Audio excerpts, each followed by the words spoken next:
Fala galera, vamos aqui para mais um vídeo, dessa vez também é uma entrevista e eu convidei agora o Felipe Brunieri. Ele é sócio fundador da Axis, que é uma empresa de boutiques que liga funcionários de elite do mercado com as empresas que estão procurando esse tipo de profissional. Bom, o Felipe, ele é uma profissão que eu acho que é recente, né, no Brasil, pouca gente conhece ainda, que é o que a gente chama de headhunter, que é um caça-talentos do mercado. E eu trouxe ele aqui para explicar um pouco sobre o que é isso, o que ele faz, os projetos da empresa dele atualmente, prestando serviço dentro do mercado, e falar um pouco sobre essas carreiras que as empresas buscam de funcionários que tenham competência e tal, e como você traça um caminho mais fácil ou mais que seria o mais padrão possível para almejar esse tipo de cargo de diretoria, de grande aceitação dentro do mercado.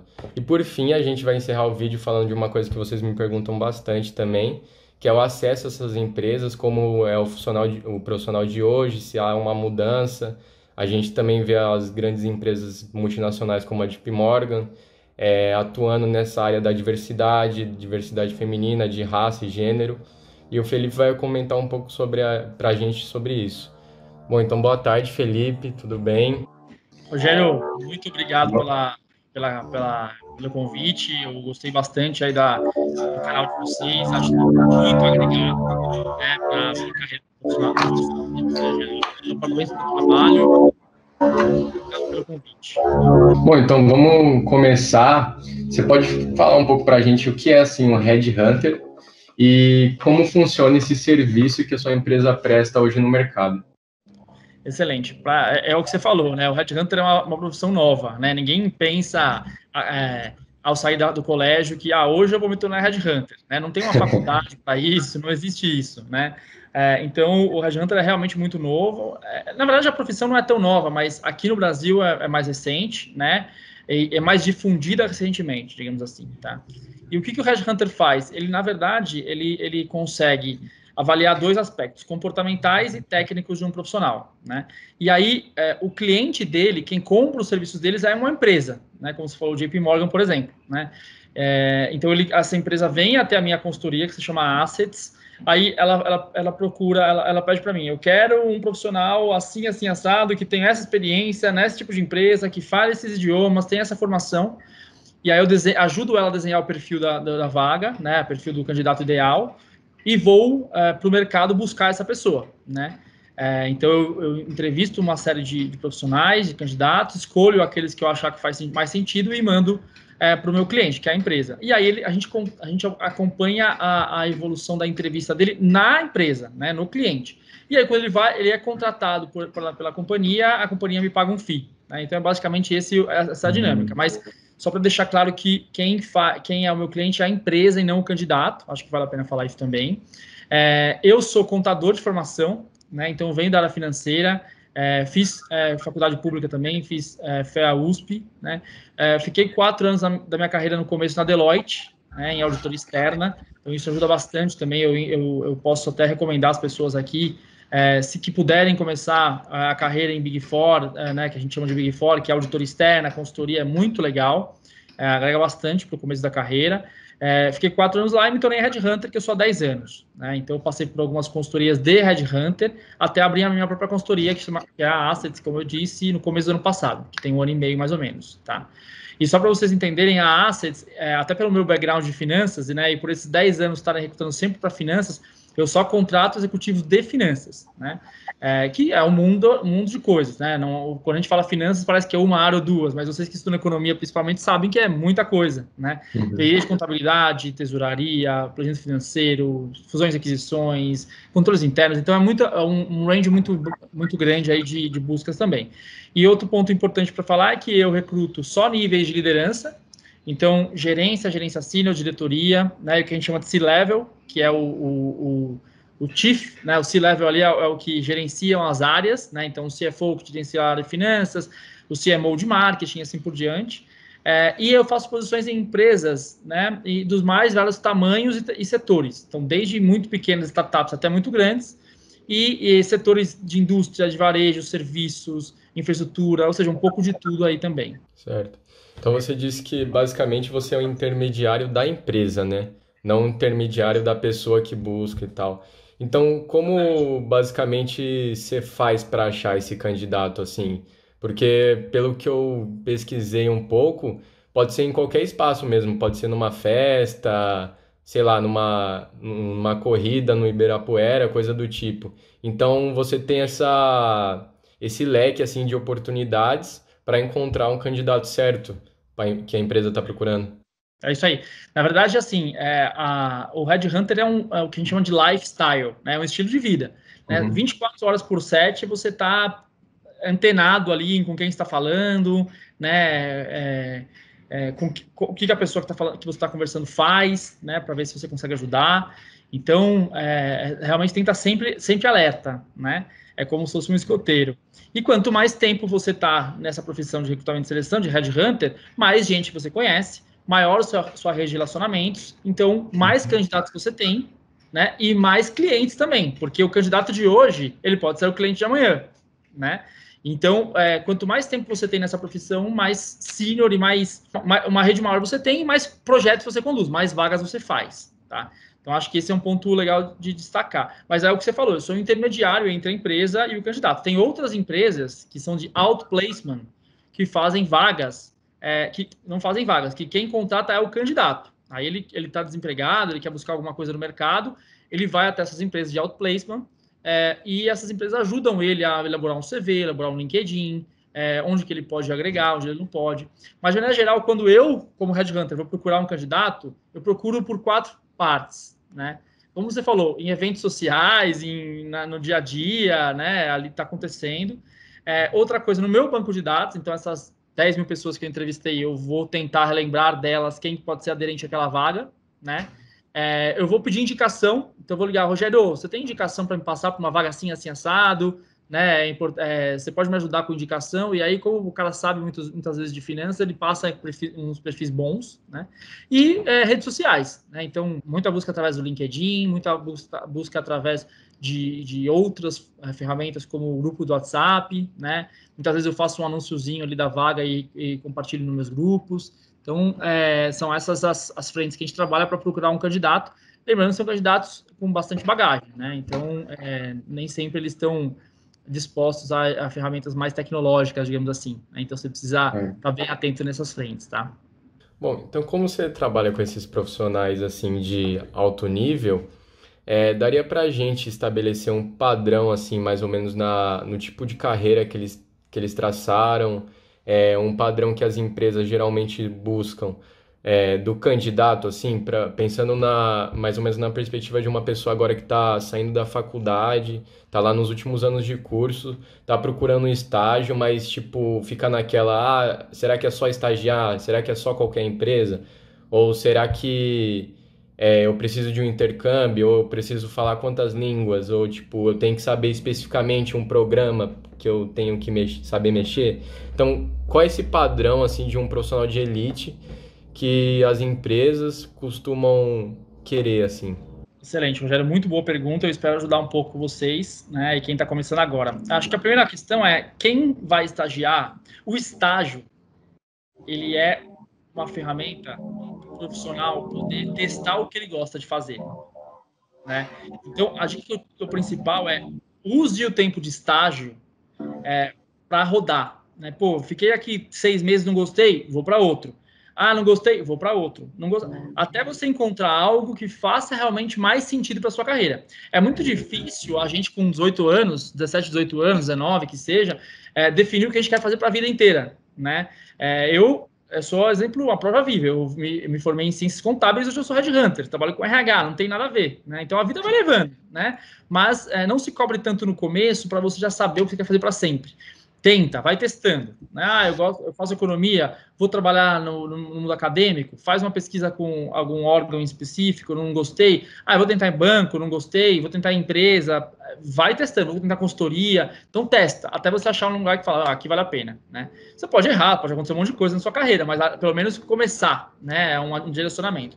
Outro ponto que eu diria para vocês investirem muito é o inglês. tá? Esquece espanhol, esquece italiano, francês, inglês, tá? Não adianta você falar 5 línguas meia boca, né? Não adianta você falar 5 línguas se você falar inglês meia boca, né? Muito melhor você falar inglês bom, fluente, do que 5 línguas. Então, a dica que eu dou principal é prepare-se para o idioma especificamente, porque tem tanta gente boa que deixa de ser avaliada para posições por causa do idioma que é um pecado. E aí, não, eu tenho inglês bom, tenho inglês legal, pensa, assim que sair da faculdade, não precisa correr e fazer uma pós, calma, né? Tenha uns 3, 4 anos de experiência no mercado, depois você faz uma pós, tem a ver mais com você, né?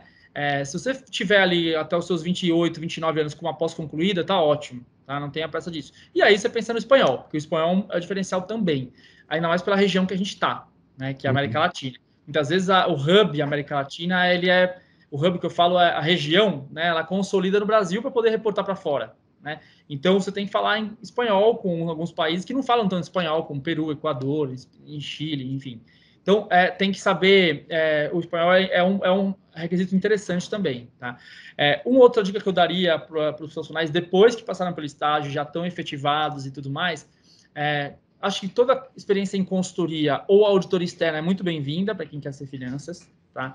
Porque você vai ver um mundo de setores, né, de diferentes, contato com clientes diferentes, com cultura diferentes. Então, acho que esse é bem interessante, passar por consultoria. Ela ensina você a trabalhar, ensina você a ter networking, ensina você várias capabilities comportamentais muito diferenciadas. Então, acho que é uma experiência bem rica, mas também não fique tanto tempo, né? Se você falar assim, não, eu gostei de consultoria, eu quero me tornar um sócio de consultoria, aí é uma coisa. Agora, se você já falar, não é isso que eu quero para sempre, porque depois de um determinado período da carreira de consultor, você tem que vender muito projeto. Então, tem uma área comercial um pouco mais forte, né? Tem gente que não gosta, né? Então, se você fala, não é a minha praia, não é a consultoria, fica uns 4, 5 anos ali e já sai, né? Muitas vezes vai sair ao convite de algum cliente que você atendeu ou algo assim, mas é uma coisa bacana para falar. Uma outra coisa que todo mundo que tem bom histórico, digamos assim, faz ciclos interessantes em cada empresa, tá? Eu sei muito bem que essa geração millennial, né, que eu sou quase um millennial também, sou um pouco mais velho, mas essa geração millennial ela tem um pouco de impaciência, de ansiedade, né? Ainda mais pelo mundo que a gente foi criado, né? Mas a pior coisa que tem para o currículo é o que a gente chama de pula-pula. É um cara que fica 1 ano nessa empresa, 1 ano e meio na outra empresa, 1 ano na outra empresa, 1 ano e meio. É terrível isso, né? Os profissionais mais bem-sucedidos que eu conheço, eles ficaram 4, 5 anos na mesma empresa. Não estou falando para você ficar no mesmo cargo, nem na mesma função, né? Você pode mudar de lado. Hoje eu trabalho com tesouraria, agora eu trabalho com contabilidade, depois eu vou ser promovido na área de crédito, né? Então tem você pode rodar dentro da empresa, ser promovido também, mas tente não rodar de empresa, né? Muito mais dentro da empresa do que de empresa, porque uma coisa terrível que meus clientes, que são as empresas, reclamam bastante, é a instabilidade, né? Profissionais que ficaram pouco tempo em cada lugar. Outro ponto sempre esteja alerta com as questões de tecnologia, né? Então, precisa realmente... Não estou falando que você precisa programar em linguagem Python, não é isso. Se quiser, tudo bem, né? Mas você precisa muito mais estar ligado ali, né? No que você... Quais são as ferramentas atuais, né? Quais são as melhores, quais são as mais eficientes. Como que você pode transformar dados ali naquela ferramenta, e mais do que isso, como que você pode ler o que a ferramenta te extrai, né? Não adianta nada você ter um puta programação em Python, em P, alguma coisa assim, ou ter um dashboard legal, um Power BI, um ClickView, e não conseguir fazer nada com aquele dado, né? Eu assisti uma palestra uma vez de um dos fundadores da Dunkin' Donuts, que é uma rede de varejo americana de alimentos, e ele falou que ele está como conselheiro lá e tal, e ele disse na palestra que uma pessoa que entra numa loja da Dunkin' Donuts antes da crise, né, ou antes da Covid, eles tinham de 200 a 250 informações sobre aquela empresa. Se a pessoa entrou e comprou alguma coisa, ele consegue saber onde ela mora, que tipo de roupa que ela gosta de usar, quantas compras ela fez no último mês, quantas vezes ela vai comprar doce na loja da esquina. Então, tem um monte de informações que ele consegue captar só de passar o cartão, né? O ponto ele perguntou, sabe quantas informações dessas a gente usa para o nosso bem? 0. Então não adianta, né? Não adianta você ter um monte de informação e não saber o que fazer. Então, se atualizem sobre tecnologia, estejam sempre alertas com isso, mas também estudem muito como usar aqueles dados ao favor da empresa, né? Acho que um outro ponto bacana é o networking. Pessoal, não esqueçam da importância do networking. né? Quantos e quantos executivos eu vejo que ficam 15, 20 anos na mesma empresa e não olham para fora? E olhar para fora não significa que você vai acabar saindo da empresa, aceitar uma proposta em outra empresa, não é isso. Mas conversar com outros pares de outras empresas, conversar, fazer benchmark, né, entre as empresas, participar de institutos de classe, participar de eventos da comunidade que você participa, que você faz parte. Então, seja visto, né, por todos, porque o networking você tem que fazer quando você não precisa dele para você usar quando você precisar. Então, o networking sempre, desde o começo da carreira, pensem nisso. Tá? O início da carreira é basicamente palpado ali por interesse. Interesse e proatividade. Se você tiver interesse e proatividade, óbvio, com uma boa formação, em inglês, obviamente, você vai se destacar. E é isso que as empresas buscam. No primeiro layer, que a gente chama, né, o entry level, que são os primeiros níveis de recrutamento, as empresas não buscam muito experiência, não é isso que elas querem. Elas querem pessoas que têm uma boa formação, que tenham capacidade analítica interessante, mas, acima de tudo, que queiram aprender. Né? Tem uma proatividade, iniciativa. Então, saiba aí que você vai ter que mostrar muita vontade. Né? Tem uma pesquisa que agora não me lembro qual que é a fonte, vou ter que ver depois, mas ele fala que do 0 aos 24 anos é o período de formação, forma. Dos 24 aos 42 anos é performing. Então, você performa, né? Você faz acontecer o que você estudou. Né? Dos 24 aos 42. Depois dos 42 é o legacy, é o legado. O que você quer deixar para o mundo? Né? Então, é assim que eles dividem a carreira de uma pessoa. Né? Então, até os 24 é aprender e ter vontade de correr atrás. Então, primeiros estágios, primeiras empresas, deem o melhor, né? Saibam que esse mundo, e aí, Rogério, eu até vou te fazer pedir licença aqui, porque, pessoal, tem que trabalhar, é difícil, né? Eu sei. E para você ganhar dinheiro e para você trabalhar, você ganhar dinheiro trabalhando, porque é chato trabalhar, né? Ninguém gosta de 100% do que faz. Você pode até perguntar para o jogador de futebol, pô, Neymar, milionário, você acha que ele gosta todo dia de treinar, de comer alimentação certinha, de ficar com gente que ele não gosta, não confia, tem que ficar alojado com um monte de gente que ele não conhece, né? Não é? Todas as profissões vão ter um lado que você não gosta tanto. E é por isso que você recebe dinheiro, né? Não paga para fazer aquilo. Né? Então, óbvio que você vai ter que achar aquilo que você gosta mais. Por exemplo, eu gosto muito, eu não gostava do que eu fazia quando eu era contador, nem auditor, e hoje eu amo o que eu faço. Eu acordo segunda-feira com vontade de fazer aquilo. Mas tem, por exemplo, eu tenho que agendar entrevista no cliente. Eu não gosto dessa parte, tem que ligar para o candidato, ele remarca. Tem uma parte que sempre a gente não gosta, né?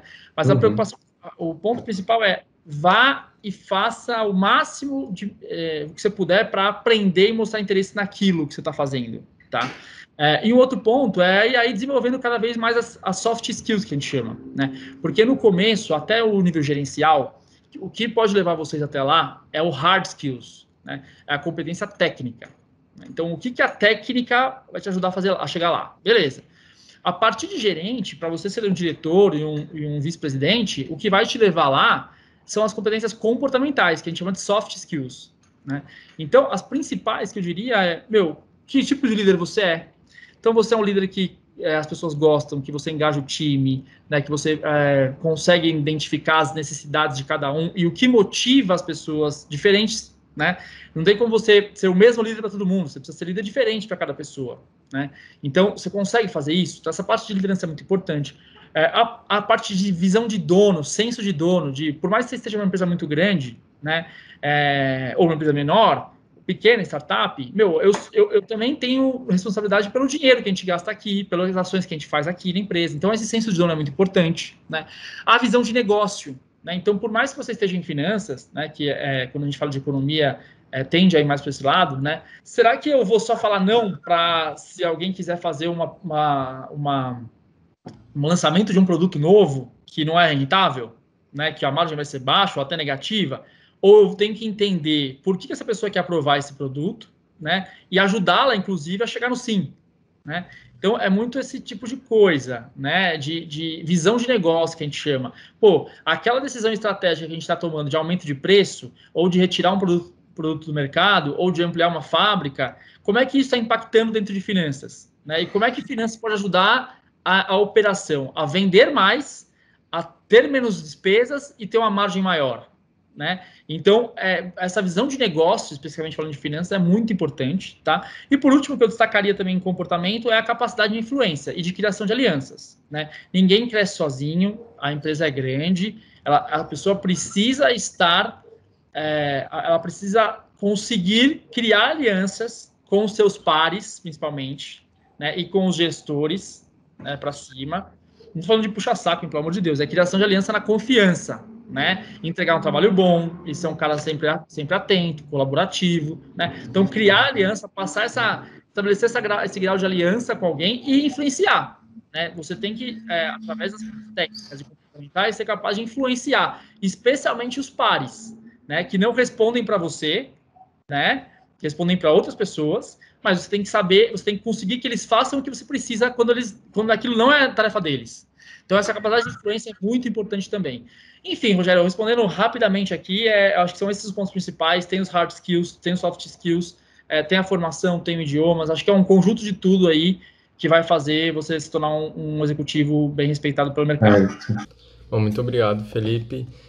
Então, vamos para a última pergunta, que é que o pessoal perguntou também, sobre essa modificação no perfil do candidato, né? Por exemplo, esse dia eu estava até conversando com alguém, né, que, tipo, é próximo, assim, da empresa JP Morgan, e ele disse que, em certos casos, eles não fazem a auditoria se não tiver mulheres dentro da composição ali da equipe. Então, eu queria ver, assim, saber um pouco mais sobre essa questão da diversidade dentro das empresas, o que que elas estão buscando. A gente sabe que nos Estados Unidos, por exemplo, tem já um histórico, né, de ações afirmativas que as empresas fazem lá, mas isso aqui no Brasil ainda é um pouco recente. E eu queria que você comentasse um pouco sobre isso, assim, sobre como você vê essa questão no Brasil. Ótimo, cara. Essa pergunta é muito atual. Tá? Óbvio que tem gente que já fala de diversidade há muito tempo, mas cada vez mais estamos falando de diversidade. Tá? Cada vez mais os meus clientes pedem para mim que eu inclua diversidade, né, nos meus candidatos. Né? Então, que eu não apresente só o homem branco, né, que teve mais oportunidades. Né? Então, que eu inclua diversidade, né? E diversidade de todos os tipos. Tá? Acho que é importante falar isso. Então, respondendo a sua pergunta na primeira parte, sim, as multinacionais estrangeiras, elas já têm uma agenda voltada à diversidade há mais tempo, tá?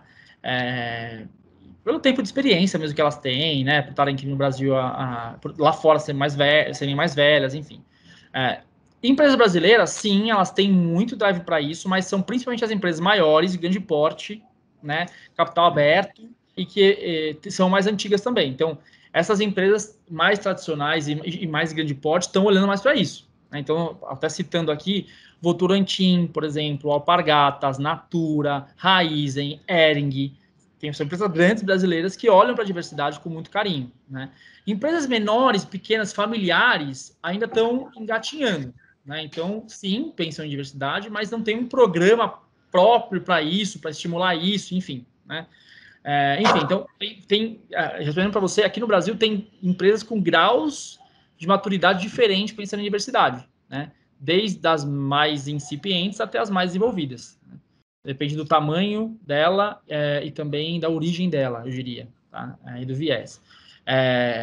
De novo, só voltando, diversidade é tudo, tá, Rogério? Então, o que é diversidade na essência da palavra? É que pessoas que pensem de formas diversas dentro de um grupo de trabalho, né? E aí você tem diversos pontos que você pode fazer para pensar em diversidade. Os mais comuns são raça, né, ou cor, e gênero, né? Homem, mulher, né, enfim, LGBTQ+. Então, essas são as comuns, mas tem outros pontos também, né, de outras diversidades. Eu vou dar um exemplo para você que a gente sofre muito, que eu que levanto sempre a bandeira, que é a idade, né? O profissional que é mais velho, tem, sei lá, 50, 55 anos e não se tornou gerente, não se tornou diretor, ele não tem mais espaço no mercado. Né? E qual que é o problema disso, se o cara não quis? Né? Então, as empresas têm que pensar um pouco assim também, né? Não diversidade em todos os aspectos. Religião, credo, região do país, pessoas do Nordeste, pessoas do Sul. Então, é muito amplo essa questão de diversidade. Eu diria que, em questão de mulheres especificamente, sim, a gente tem muita coisa para fazer ainda, tá? Eu acho que até o nível de coordenação, então quando a gente fala de coordenação, é o seguinte, estágio, né, às vezes tem trainee ali, analista júnior, analista pleno, analista sênior, especialista, coordenador, que equivale a um supervisor, né? Até esse nível, o equilíbrio é um pouco maior, tá? Deve ser aí, em finanças eu tô falando, tá? Que é a minha base, mas isso acaba se estendendo um pouco pro mercado. Tem áreas que são mais femininas, né? Tem áreas que são mais masculinas, óbvio, mas de maneira geral, eu acho que nesse nível ali, até esse nível, deve estar uns 35, 40% para mulher, tá? Que ainda é baixo, né? Mas é um pouco mais equilibrado. Quando a gente vai para gestão, gerência, diretoria, vice-presidência, aí é um abismo. Né? Aí eu tô falando de 20, 15% de mulheres. Se você vai para conselho, é 4% de mulher. Né? Então, não adianta nada você falar, eu tenho igualdade aqui de 50 a 50. Tá, mas em que nível? É gestão ou é nível entry level, né? Baixo da pirâmide? Tem que ser gestão. O foco tem que ser a gestão. Porque aí sim você vai dar cada vez mais o mindset, né? A cultura de diversidade para a empresa. Né? Então, esse é o grande desafio. Outra coisa, eu quero aqui diversidade de negros, né? Ótimo. Você está disposta a abrir mão do inglês e de uma formação de primeira linha? Porque esses caras não tiveram a mesma possibilidade que você teve, né? Não, aí eu não posso abrir mão do inglês. Então a diversidade ela é muito mais enraizada, né? Não adianta você fazer aquele discurso bonito de eu vou contratar negros, se você não souber que ele não vai ter, talvez, a mesma formação que um branco, né? E não vai ter um nível de influência, porque ele não tem possibilidade de fazer o intercâmbio, por exemplo, que um branco. Eu não estou generalizando, tá, Rogério, mas é a média. Né? Então, a empresa, para ela pensar em diversidade, ela precisa preparar os seus gestores internos para contratar gente que vai ser desenvolvida na empresa e não que venha pronta. Né? Acho que é um ponto bem relevante para tocar aqui. Mas sim, a gente tem várias iniciativas de diversidade aí ao redor das empresas que a gente observa. Tá? Acho que é um caminho que não tem volta, que está sendo construído. Acho que o viés é cada vez mais não pensar só em raça, em gênero, pensar em outras coisas também, mas é uma tendência, assim, do mercado brasileiro. Tá. Bom, muito obrigado, Felipe. Acho que por enquanto é isso. Eu vou deixar todas as redes sociais aqui também do LinkedIn, do Felipe e tanto da empresa dele, Assets, para vocês darem uma olhada, quiser saber melhor o que faz o Red Hunter. Ele já tem 10 anos aí de experiência no mercado sobre isso. Então fique à vontade, assim, para se alguém quiser mandar um e-mail, entrar em contato, pode estar tranquilo, né, Felipe? Não, é isso aí que eu ia falar. Se quem quiser tiver dúvidas, fica super à vontade, tá? Para entrar em contato comigo, mandar e-mail, super aberto. Queria também dar os parabéns mais uma vez, Rogério, pela sua iniciativa. Né? O Brasil precisa de mais Rogérios, né? Porque é isso que vai mudar o Brasil. Tá? Então, parabéns mesmo e contem comigo aí que que vocês precisarem, eu puder te ajudar, estou super à disposição. Muito obrigado, Felipe. Tchau, tchau. Tchau, tchau, até mais.